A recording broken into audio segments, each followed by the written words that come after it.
So there's this awesome tweet by my buddy Moiz Ali. He was the founder of Native Deodorant and sold for $100 million after being founded. It was like 18 months old or something like that. Anyway, he made this tweet. It was so good. He says, a generation ago, it took a lifetime of hard work to join the list of billionaires.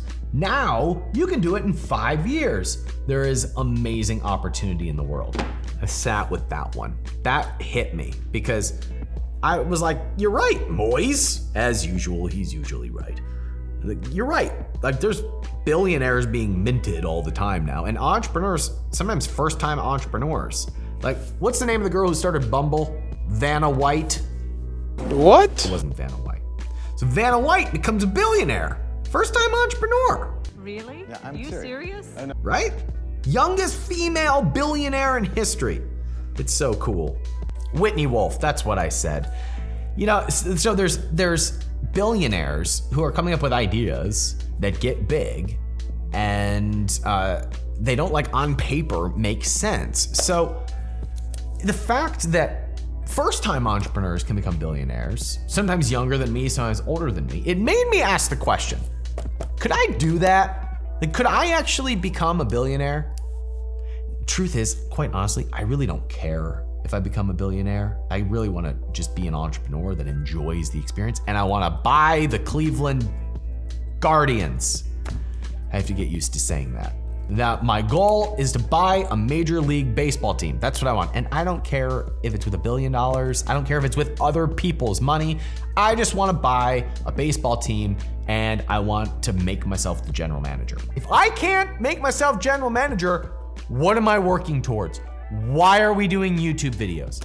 So I don't care if it's $1 billion or $100 million or whatever, but it made me sit down and think, I wonder if I could actually do this. I know I could. Like, I know I have the desire and the talent to be able to do it. So could I do it? And I think I may have figured out the plan.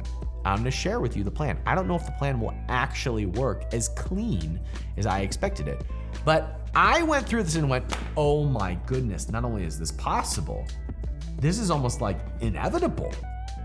It's automatic. It's just math to a certain extent. And so my hope for you in this video is that you have the same braingasm I had. That if you plug in a few factors well, you can become a billionaire. Let's go. All right, so as I was mapping this out, I noticed that there were 3 types of money that I was considering in my brain. Because when we talk about being a billionaire, you think about net worth, right? And net worth is a combination of cash flow, your investments, and then the equity of the business that you own. Jeff Bezos is worth $150 billion because he owns 13% of Amazon, and Amazon stock is where all of his wealth was built. Now, if he were to sell his stock, it would actually crash the value of the stock, which would be really ironic. He can't pull $150 billion out of the market, because if he were to do that, it would actually sink the value of the stock. It would send a signal to the market, Jeff Bezos is selling his stock, there must be something wrong. But his net worth is $150 billion, and that's what we mean by billionaire, right? So cash, the amount of money that you make, your investments, and then the equity of the business that you control. So when most people are talking about becoming a billionaire, or even about making money, they're usually thinking about the first one. They're thinking about cash. But cash only exists because we want to trade it, we want to transact it, we want to invest it. We have to do something with it for it to be valuable, right? And as soon as we do that, it's gone. Poof.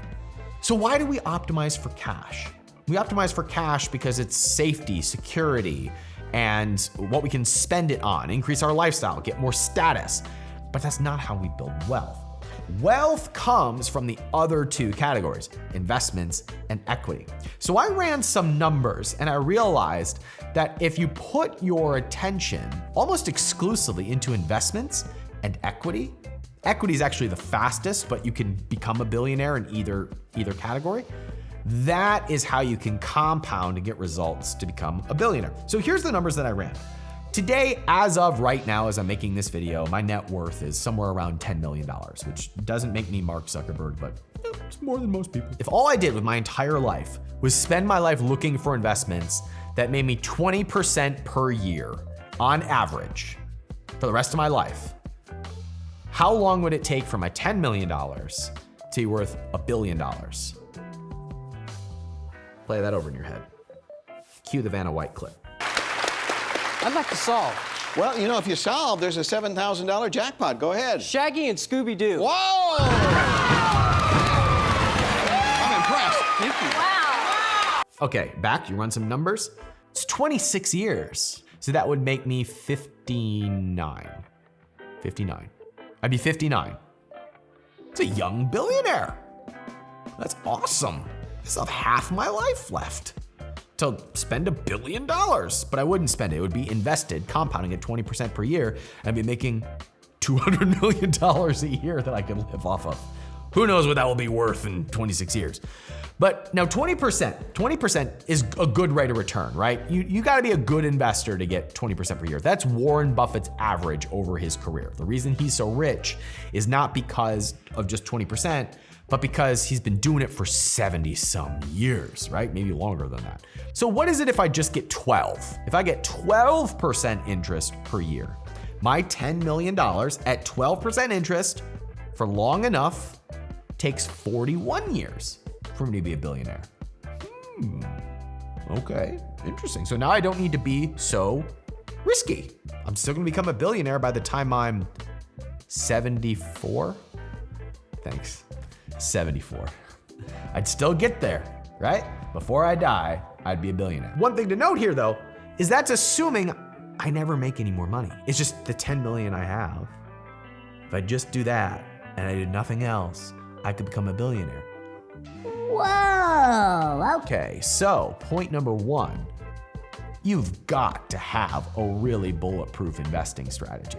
You have to. Do not wait until you have a bunch of money in the bank to have your solid investment plan, because you're gonna be adding to that over and over and over again. Don't wait until it's a pile of cash from like a business sale or from crushing it one year. Do it now. Start compounding it now, because you've got decades for it to compound and become tens of millions of dollars. By the way, I've got a video called How to Get Rich Making $50,000 a Year. You should totally watch that video. It's really, really good, and it'll walk you through this if you're at the beginning of your journey and you're not like, an 8-figure entrepreneur yet. Now, this is all just the beginning of it all. The big piece is that third category of money, which is equity. Equity is the value of your business. It's the thing you are building. Once again, us entrepreneurs, we're often guilty of just building cash flow businesses, which can make us money in the short term, but it doesn't set us up to become worth hundreds of millions or billions of dollars. We get there by building equity. I mean, if you think about it, you might have to fact check me on this, but I think that Mark Zuckerberg was a billionaire before Facebook was profitable. The value of your business is not directly correlated to the cash flow that your business has. Like here's a good example. I work with a lot of e-commerce entrepreneurs where I help them cast a vision for an 8-figure exit.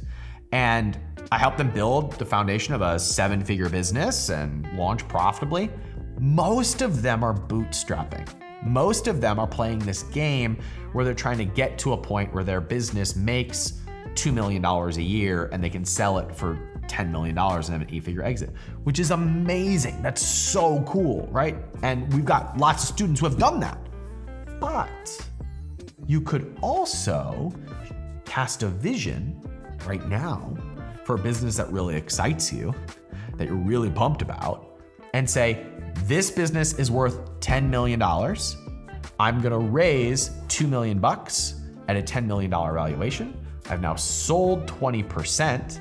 I'm gonna take that $2 million, go build a team, buy lots of inventory, and have sales and profitability and a justifiable valuation from the launch, from the get-go. In fact, I was just pitched on a deal. Somebody pitched me, they were starting a new food brand, valuing their company at $10 million. No prototype, no revenue, no experience. I passed on the deal, but the point remains. Other people invested in that deal. I've invested in startups that has $17 million valuation from the launch. So you don't have to correlate your cash flow with the value of your business. But if your brain goes to prioritizing the valuation instead of how much profit it spits off, irony is you'll make more profit. Ooh. Then you get an absurd valuation and you can take your cash flow and you take the money that you make from when you sell your business or sell shares in the business, you go plow it into more investments and the snowball moves faster. That is how you could theoretically become a billionaire within 5 years. Cast a big vision, create good partnerships, get a strong valuation, plow all your cash flow into investments. 1, 2, skip a few, 99 a billion. Yes! Yes! Let me tell you how I'm doing this in my business right now. So personally, I've only ever built a $10 million top line business. That's the biggest business I ever built.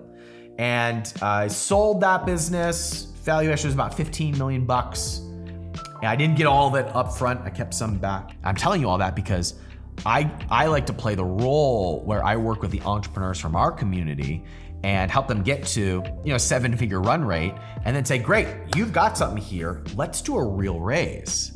And I come on as an advisor and as an investor, and then we go raise money to be able to put money into the business and take it, to an 8-figure valuation. And when I get to play that role, I just get to create equity. I just get to partner with people and create, increase the value of their equity. And if I make that my living, helping build 8 and 9-figure companies, of course I'm gonna have enough money to plow into investments that compound into $1 billion. Of course, it's almost like, well, duh, of course you are. So we should all be billionaires. If you watch this video, you should be a billionaire. Why was this video free? You should pay me by liking this video. That's the game I'm playing right now. And I don't care if it makes me $1 billion or $2 billion. What's the difference, And all it requires of you to is punt thinking about cash flow, put it all into investments, put your time and your energy into building the equity of your business. Isn't that fun? And you know what else is cool about that is, as soon as I think like that, I go, oh, I have time. I got time. This actually can happen real fast, so I don't need to be in such a rush. I so often find myself in a rush. I'm not there yet. Well, you know what that does? It just keeps me on the hamster wheel, pedaling faster. And I'm going nowhere faster. But when I'm I got time, the right vision emerges and you make the right relationships. And then you do the $2 million raise at a $10 million valuation. You don't think anything of it because you believe in the vision, you believe in what you're doing, you believe in who you are, you're the right person for this. It's we got time, we got so much time. And you can say inflation, government spending, all this, but the opportunities that we have right now that are emerging, we have no idea how the world is gonna conspire to make this easier for us within the next 10 years. None of this was possible 10 years ago, and now we have social media and people wanna back e-commerce companies and we have influencers we can partner with and capitals everywhere. It's easier now. What's it gonna be like in 10 years? That's nuts. So if you don't believe that you can do it now, you give it a couple years. The world will continue to expand. And if you don't believe that you can do it, you won't. But if you do believe that you can do it, there's so many reasons to believe that you can. Isn't that cool? I should really do a call to action at this point in the video because I never like at the end of the video where I'm and do this. But if you're an entrepreneur and you wanna play this game and you wanna play it big, I'd really like to help. This is so fun because I know when I get the entrepreneur to cast the vision instead of thinking about the money, they make the money as the byproduct. So we have this thing, it's called the Capitalism Incubator. I'd love to have you in there if you watch this whole video and you're pumped about this, because when you can think about equity, when you think about the valuation, you're so powerful as an entrepreneur. That's when like all your juice is released into the business. That sounded like a sexual innuendo, and I promise you it wasn't. So if you're an entrepreneur, so if you want to work together, sometimes I'll say things like that, but we'll have a lot of fun. You can find out in the description or go to capitalism.com/inc. That was the weirdest call to action ever. Thanks for watching. See you next time. We're done. That got weird at the end.